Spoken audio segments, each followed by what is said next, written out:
Hello guys, द्विघातीय समीकरण को हल करने का आज मैं पांचवा और अंतिम विधि बता रहा हूं। इसका नाम है वज्र गुणन विधि। क्या? वज्र गुणन विधि, क्रॉस मल्टीप्लिकेशन मेथड। तो चारों से ये बिल्कुल भिन्न है और यहाँ जो भी समीकरण दिया रहेगा आपको ध्यान देना है कि उसके बराबर में जीरो होना चाहिए। क्रॉस मल्टीप्लिकेशन मेथड में जो भी आपको समीकरण दिया रहेगा उसके बराबर में जीरो होना चाहिए। अगर जीरो नहीं है तो आपको हर हाल में दाहिने साइड में यानी बराबर के बाद जीरो करना होगा। ठीक है, जैसे मान लो यहां पर दो समीकरण दिया हुआ है 4x प्लस 3y बराबर 17, 6x माइनस 2y बराबर 6।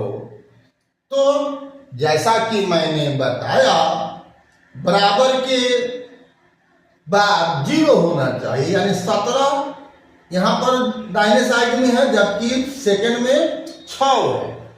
तो इसको अगर आप बायां साइड में अगर ला दोगे तो दाहिने में क्या बच जाएगा? जीरो। तो आप इस सवाल के लिए आप सर्वप्रथम लिखो, सॉल्यूशन में क्या लिखो? सॉल्यूशन में लिखो दिए हुए समीकरणों से, दिए हुए समीकरणों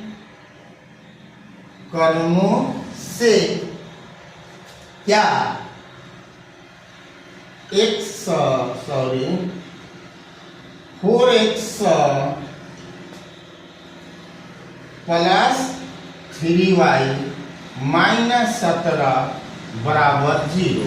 इसको कर दो आप फर्स्ट A1, आपको फिर है 6x माइनस 2y बराबर में 6 है तो इसको बाया में ले आओगे तो 6 हो जाएगा बराबर में 0 सेकेंड। ठीक है, हमने बना लिया। आप ध्यान दो, पहले क्या था? 12x प्लस 3y बराबर 17 था। ठीक है, क्षमा करेंगे, गाड़ी क्रॉस कर रही थी, किसानी का समय है यहाँ पर, तो वही गाड़ी सब पास कर रही थी यहाँ पर है। आइए, तो यहाँ क्या था? 4x प्लस 3y बराबर 17 का। तो जैसा कि मैंने बताया, इस विधि में बनाने के लिए जो भी समीकरण हो उसके दाहिने में जीरो हो, बराबर के दाहिने में जीरो हो। तो जीरो नहीं था तो मैंने क्या किया? इस 17 को बायां साइड में ले आएंगे। तो मालूम है इधर अगर प्लस है तो इधर माइनस होता है, इधर माइनस है तो प्लस होता है। तो जब इधर प्लस था तो बायां में आ गया तो क्या हो गया? माइनस हो गया, और दाहिने में क्या हो गया? जीरो। उसी ढंग से अब ये था 6x माइनस 2y बराबर 6 प्रश्न में जो दिया हुआ है। तो इस 6 को भी हम बायां में ले आएंगे तो क्या हो जाएगा? माइनस, और दाहिने में हो जाएगा जीरो। ये बात समझ गए? तो पहला जो नामकरण करना होगा दिए हुए समीकरण को 1, 2, उसके ध्यान देना है कि अगर बराबर में जीरो दिया हुआ है प्रश्न में तो ठीक है, तब तो कोई चेंज नहीं करना है। लेकिन अगर नहीं दिया हुआ है जैसा कि यहाँ सवाल में है तो आपको उसको कर करके तब नामकरण करना होगा 1, 2। ये समझ गए? अब दूसरा चरण आता है। क्या? चर तो दो ही है, x और y। तो अब लिखिए, अब क्या? x बटा में बराबर फिर y के बटा में और फिर बराबर लिखिए 1 के बटा में। 3 कलम आपको बना लेना है बराबर। 2 बराबर रहेगा तो 3 कलम आ जाएगा, 1 2 3 4। 4 नहीं आएगा, 3 है, x है, y है, तो x वाला y वाला और आपका ये हो गया बिना एक्स वाई वाला यानी बिना चर वाला, जिसको बोलते हैं कांस्टेंट। तो कांस्टेंट की जगह पर 1 लेते हैं।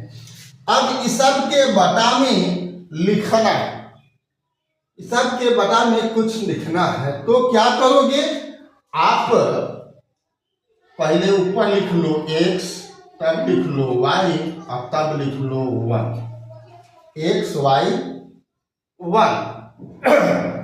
तो अब यहां पर जो x का गुणांक है, पहला में 4 है, दूसरा में 6 है। y का गुणांक देखो यहां पर क्या है, 3 है और दूसरे में है -2। और एक के गुणांक में यानी अचर वाला का देख लो, पहला में क्या है -17 और फिर है इसका -6। समझ में आ गया? इसको आप अलग रफ वाला में लिखो, ठीक है, ये समझ गया। तो जैसा कि आपको नियम है और जो विधि है वज्र गुणन यानी क्रॉस मल्टीप्लाइकेशन मेथड, तो इसमें होता क्या है कि अब हमको x के बटा में लिखना है, x के बटा में लिखना है, तो इसको भूल जाओ, इसको भूल जाओ। इस चारों को देखो, इस चारों में क्या करना है, तिरछा तिरछी गुना करना है। क्या करना है, तिरछा तिरछी गुना करना है।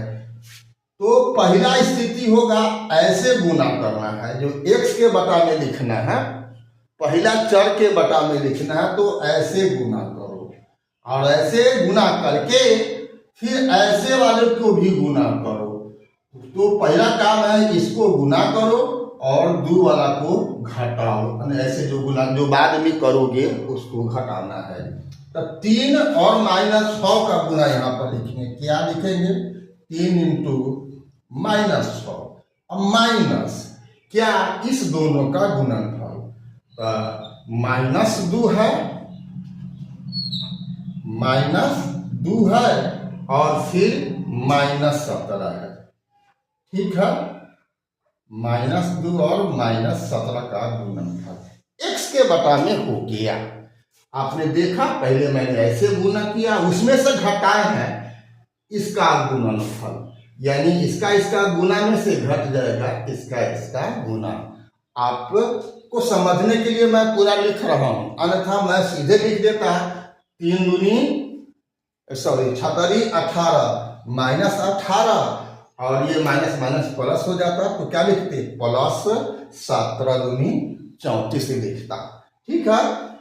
अब यहां पर लिखना है क्या, y के बटा में लिखना है। तो क्या करना है फिर, अब यहां पर y वाला को यानी इसको भूल जाना है, जिसके बटा में लिखना हो उसके गुणांक को सम्मिलित नहीं करना होता है, ठीक है, समझ गया। तो अब किसको देखना होगा, ये 4 6 -17 और -6, लेकिन जो एक में यानी पहला का चर के बटा में लिखने में जो तिरछा तिरछी गुना किया है इसका उल्टा होगा। क्या, यहाँ अब ऐसे गुना करो, पहले इसको गुना करो और इसमें से इसको गुना करके घटाओ। एक वाला को के मतलब पहले इसको गुना करो और 2 वाला के मतलब बाद में इसको गुना करो, और इसके गुना में से एक वाला के गुना में से 2 वाला को गुना को घटाओ। यानी यहाँ पर क्या हो जाएगा, पहले लिखो 6 गुना -17, 6 × -17, फिर माइनस का चिन्ह दे दो।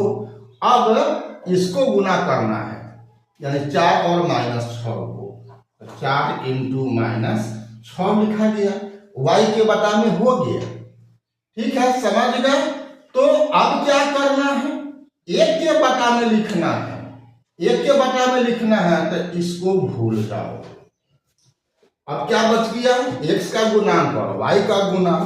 तो अब फिर इसको पलट दो, फिर इसको पलट दो। अब पहले इसका गुना होगा, यानी 4 × -2 घटाओ, आपको हो जाएगा 6 इंटू 3, दोनों चूंकि प्लस में ही है तो यहाँ हमको माइनस में देने का लगा नहीं है, तो 4 into minus 2 into minus 6 into 3 हो गया। जो तीनों के बटा में मैंने लिख दिया। अब देखिए, अब इसको मिटा देते हैं, इसका कोई हमको रोल नहीं है। क्या करेंगे, इसी को अब सॉल्व कर देना है स्पष्टता। तो अब क्या हो गया, x बटा में -18 और यहाँ हो गया माइनस माइनस प्लस, तो फिर माइनस है तो हो जाएगा -17 दूनी 34। क्या होगा, 34 होगा। बराबर में देखो, अब इधर हो गया 17 पते 85, 17 छक दिलो 10, 102 हो गया, वो भी होगा माइनस में, और ये हो जाएगा प्लस में, 6 चौका 24। बराबर में देखो, अब यहाँ 1 के बटा में क्या होगा, -8 और माइनस 18।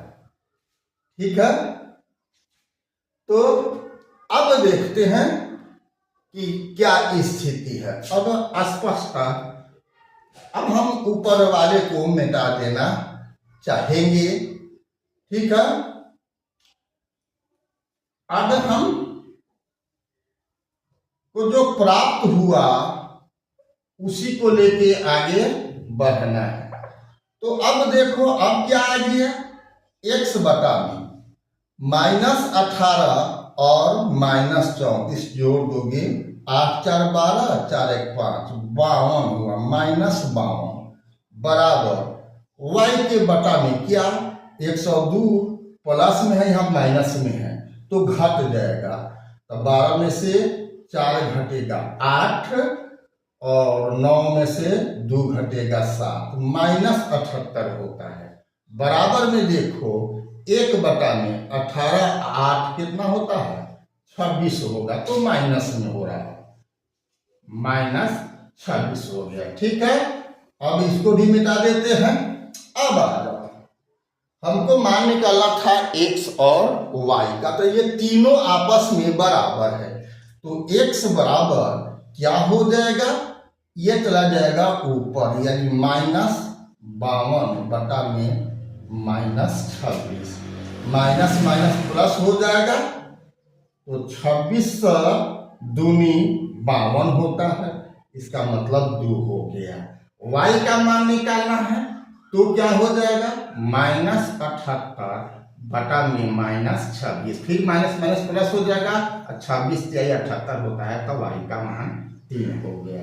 इसीलिए x बराबर 2, y बराबर 3, यही आपका आंसर हो गया। तो क्रॉस मल्टीप्लाइकेशन मेथड या वज्र गुणन विधि से भी हमने आपको आज हल करना सिखा दिया। ये 5वां और अंतिम विधि था। तो प्रथम विधि मैंने क्या बताया था, लुप्तीकरण या विलोपन या जोड़ या घटाओ विधि। ठीक, उसे हम अंग्रेजी में एलिमिनेशन मेथड बोलते हैं। दूसरा मैंने क्या बताया था, प्रतिस्थापन विधि, रिप्लेसमेंट मेथड, है ना। तीसरा विधि मैंने क्या बताया था, तुलनात्मक विधि यानी कंपैरेटिव विधि। चौथा मैंने क्या बताया था, अनुपातिक विधि, प्रोपोर्शन मेथड। पांचवा क्या बताया मैंने, वज्र गुणन विधि यानी क्रॉस मल्टीप्लाइकेशन मेथड से। ठीक है, परीक्षा में आपको ज्यादातर तीन विधि पूछता है। परीक्षा में की बात करोगे, जानना सब है, तैयारी सबका रखो, आपको हर विधि आपको आना चाहिए, ठीक है ना। लेकिन परीक्षा की बात करोगे तो ज्यादा के लिए आपको पहला का विधि कौन, विलोपन या लुप्तीकरण या एलिमिनेशन, ऐसे हम जोड़ घटाव भी कहते हैं, वो पूछता है। प्रतिस्थापन पूछता है, और ये वज्र गुणन आपको पूछता है। तीन विधि एक सरहा पूछता है, ठीक है। तो परीक्षा में एक न एक विधि से सवाल आपको जरूर पूछता है, आपको इसकी तैयारी कर लेना है। अभी तक फेसबुक इंस्टाग्राम पर आपने BKR कुशवाहा प्रोफाइल को फॉलो नहीं किया है तो फॉलो कर देना है, और यूट्यूब पर आपने सब्सक्राइब नहीं किया है तो बेल आइकन दबा करके सब्सक्राइब कर देना है। फिर मिलते हैं अगला वीडियो में, तब तक के लिए जय हिंद, जय जगत, जय भारत।